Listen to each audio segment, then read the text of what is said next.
তোমাতেই আসক্ত পর্ব ৩০ লেখক তানিশা সুলতানা।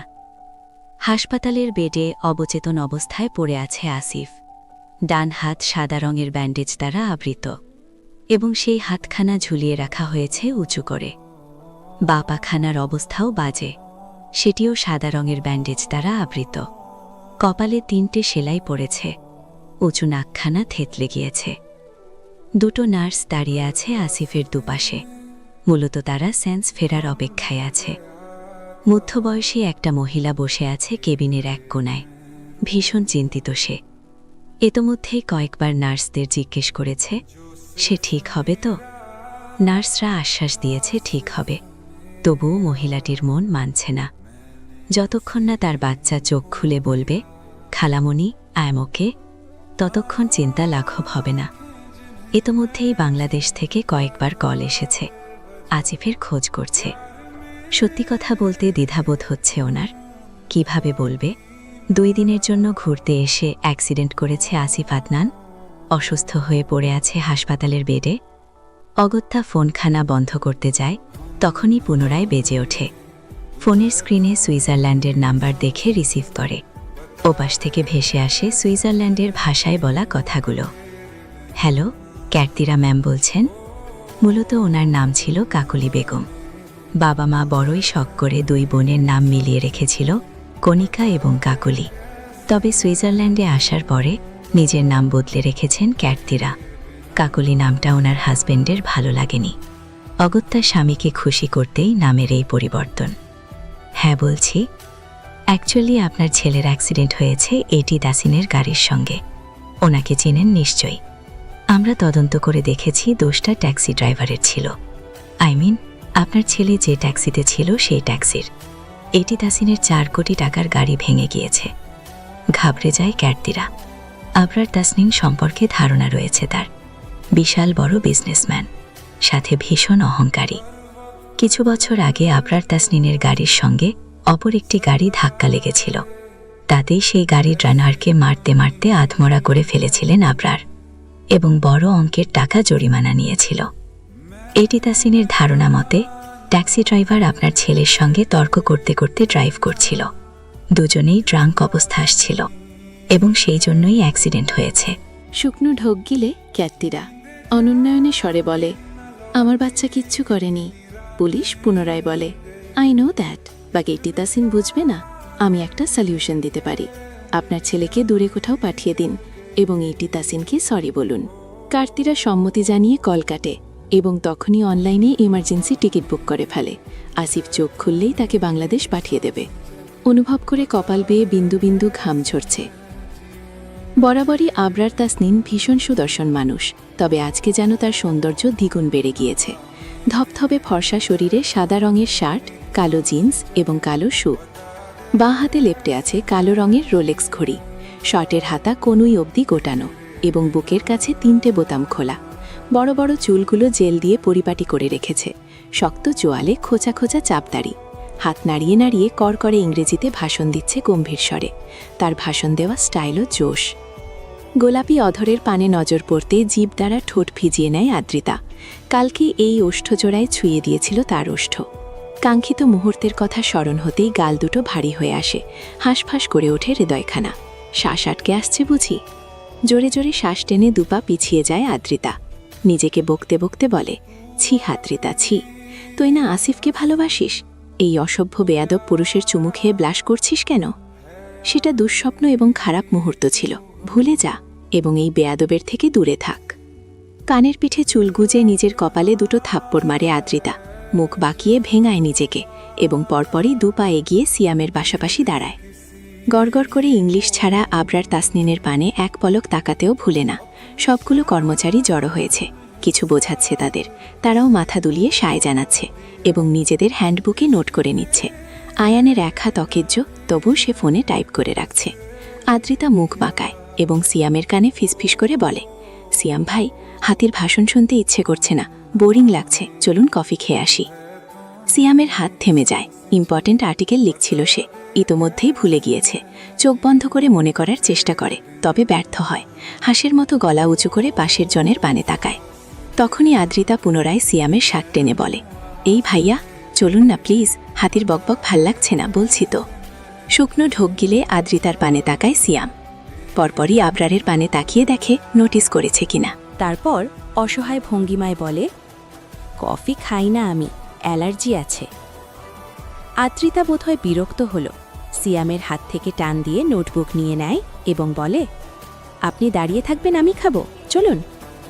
সিয়াম 2 হাত জোর করে বলে, প্লিজ মা। আদ্রিতাও সেম প্রসেসে জবাব দেয়, প্লিজ ভাইয়া, বোরিং ফিল করছি আমি। সিয়াম কিছু একটা চিন্তা করে এবং বলে, তুমি এই কেবিনে গিয়ে বসো, আমি কফি নিয়ে আসছি। আদ্রিতা মুচকি হেসে সেই কেবিনের দিকে পা বাড়ায়। হাতে এখনও সিয়ামের নোটবুক, সেটা আর দিয়ে যায় না। অসহায় সিয়াম বিড়বিড় করে আওড়ায়, এই জামাই বউ দুজন মিলে আমাকে শহীদ দিবস বানিয়ে ছাড়বে।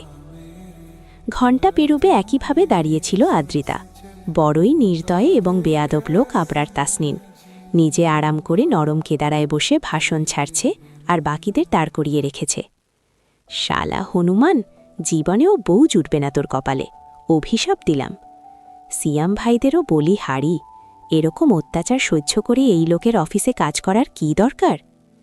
বিড়বিড় করতে করতে ঢুকে পড়ে কেবিনে। কোনো দিক না তাকিয়ে সোজা গিয়ে বসে নরম কেদারায়। পরপরই গা এলিয়ে দেয়। আরামে চোখ বন্ধ করে বলে, অ্যানি রে, তোকে আনলে তুই দেখতে পেতিস কেমন সুন্দর এই অফিস, কয়েকটা সেলফি তুলতে পারতাম তোর সাথে। মিটিং শেষ হতে ঘণ্টাখানিক সময় লেগেছে। স্টাফরা বড়ই ক্লান্ত। আবরার তাসনিন এন্ড বলার সঙ্গে সঙ্গে যে যার কেবিনে ফিরে গিয়েছে। সিয়াম কাচুমাচু হয়ে দাঁড়িয়েছিল। মাথায় তার বিশাল টেনশন, টপিক নোটস করতে পারেনি। এবার কি হবে? আবরার তাসনিনের ঝাড়ি থেকে কে বাঁচাবে? Excuse me sir, can I help you? Siyam বড় বড় নয়নে তাকায় মেয়েটির পানে, মানে একটা মেয়ে এসে তাকে বলছে হেল্প লাগবে কিনা। এতদিন এই অফিসে রয়েছে, কোনোদিন একটা কুকুরও সেধে কথা বলতে আসলো না, আর আজকে সুন্দরী একটা মেয়ে। আজকে কি একটু বেশি হ্যান্ডু লাগছে? আয়না থাকলে একটু দেখে নেওয়া যেত। ওহো, সিয়ামের গুডনেস, হ্যান্ডু সিয়াম জিন্দাবাদ। মেয়েটি পুনরায় বলে, অ্যাকচুয়ালি আমি নোটিস করেছি একটা মেয়ে আপনার নোটবুক নিয়ে গিয়েছে। স্যার ভীষণ স্ট্রিক্ট, জানতে পারলে রেগে যাবে। জাস্ট। মেয়েটির কথা শেষ হওয়ার আগেই সিয়াম বলে, হ্যাঁ হ্যাঁ লাগবে হেল্প তোমার, আপনার নোটবুক দিবেন একটু, কালকেই দিয়ে দেব। মেয়েটি মুচকি হাসে এবং নোটবুক সিয়ামের পানে এগিয়ে দিয়ে বলে, ঠিক আছে। সিয়াম সেটা হাতে নিয়ে বলে, আপনার ফোন নাম্বার? ততক্ষণে মেয়েটি চলে যায়। সিয়াম নোটবুক বুকে গুজে মেয়েটির চলে যাওয়া দেখতে থাকে। প্রেম এসেছিল কালকে, ছিলাম না বাড়িতে, আজকে আবার চলে এসেছে অফিসে। কি করে ফিরিয়ে দিব তাকে প্রেম না দিয়ে? মিটিং শেষে আবরার তাসনিম নিজের কেবিনে ঢুকে পড়ে। আদ্রিতাকে নিজের জন্য বরাদ্দকৃত কেদারায় বুঝতে দেখে ভ্রু কুঁচকে ফেলে। কাচের তৈরি টেবিলে পা তুলে দিয়েছে, যেন এই রাজ্যের রানী সে। আদ্রিতা সামান্য চোখ খুলে দেখে নেয় আবরারকে এবং পুনরায় চোখ বন্ধ করে নেয়। কিছুতেই সে উঠবে না এখান থেকে। প্রয়োজনে ঘুমের ভাঁজ ধরে আজীবন পড়ে থাকবে। একটু নাক ডাকার অ্যাক্টিং করলে কেমন হয়? অভিনয়খানা জমে যাবে নিশ্চয়ই। নিজের বুদ্ধির তারিফ করে নাক ডাকা শুরু করে। আবরার বিরক্ত হয়, বিড়বিড় করে আওড়ায়, ইডিয়েট। আদ্রিতার থেকে নজর ফিরিয়ে অন্য চেয়ার দখল করে নেয়। পরপরই আমান, আহাদ এবং ইভান ঢুকে পড়ে। ক্লান্ত ভঙ্গিমায় সোফায় বসে পড়ে সকলেই। তখনই হতদম্ভ হয়ে ঢুকে পড়ে সিয়াম, মুখে তার লাজুক হাসি। মেয়েটি আসলো, আমার সামনে দাঁড়ালো, তারপর জড়িয়ে ধরে ডিরেক্টলি বলল, সিয়াম, আমি তোমাকে ছাড়া বাঁচব না, তুমিই আমার শেষ এবং মহাশেষ ভালোবাসা। আমি বললাম, ছাড়ুন প্লিজ, আমার লজ্জা লাগছে, কেউ দেখে ফেলবে। কিন্তু মেয়েটা ছাড়ছেই না। কি একটা ঘটনা ঘটে গেল আমার সাথে। লজ্জা মুখ দেখাতে পারছি না আমি। আবরার ফোন দেখছিল গভীর মনোযোগ দিয়ে। এবার ফোন রেখে ছোট ছোট নয়নে তাকায় সিয়ামের পানে। আমান গালে হাত দিয়ে হাঁ করে তাকিয়ে আছে। আহাদ চেয়ার থেকে প্রায় পড়েই যাচ্ছিল, অনেকটা কষ্টে নিজেকে সামলে নেয়। ইভান শুকনো ঢোক গিলে। সিয়াম পুনরায় বলে, তোরা বুঝিসনি নিশ্চয়ই? আর এই আর জীবনে প্রপোজ পেয়েছিস যে শর্টকাট কথা বুঝবি? এই অফিসের সবথেকে বিউটিফুল লেডি আমাকে প্রপোজ করেছে, এমনকি রুম ডেট করার অফারও করেছে, আবার বিয়েও করতে চাইছে। মানে বলছে আমাকে না পেলে সে বাঁচবে। বাকি কথা শেষ হওয়ার আগেই আদ্রিতা সোজা হয়ে বসে বলে ওঠে, সিয়াম ভাই, আপনি ভীষণ হ্যান্ডসাম, তাই মেয়েটি নিজেকে কন্ট্রোল করতে পারেনি। সিয়াম ঠিক কোথায় যাবে বুঝতে পারছে না। লাজুক হেসে 2 হাতে মুখ ঠেকে ফেলে। ইস, লজ্জা পাওয়ারই দিন এটা। বাকিটা পুনরায় হতবাক হয়ে যায়। কেবিনে ঢুকেই তারা দেখল আদ্রিতা নাক ডাকছে, আর এখনই উঠে গেল। স্ট্রেঞ্জ। প্রথমবার কেউ বলল, আদ্রিতা, মা, তুমি না বললে আমি জানতেই পারতাম না আমিও হ্যান্ডসাম। এতদিন কেন বলনি? আমান বলে, মেয়েটি এখানে জব করে? হ্যাঁ, এখানেই তো। আমাকে অনেক দিন ধরে নোটিস করছে। মনের কথা বলবে বলবে করেও বলতে পারছে না। ইভান বলে, তাহলে তো একবার দেখা উচিত। আবরার সঙ্গে সঙ্গে দাঁড়িয়ে পড়ে, চল দেখে আসি হবু ভাবিকে। সিয়ামের হাসিমাখা মুখখানা চুপসে যায়। আহাত সমান উৎসাহ নিয়ে বলে, চল চল সিয়াম, মিট করিয়ে দে আমাদের। হবু ভাবিকে একটা সালাম দিয়ে আসি। আদ্রিতাও প্রস্তুতি নেয় যাওয়ার এবং বলে, আমিও দেখতে চাই, চলুন সবাই মিলে যাই।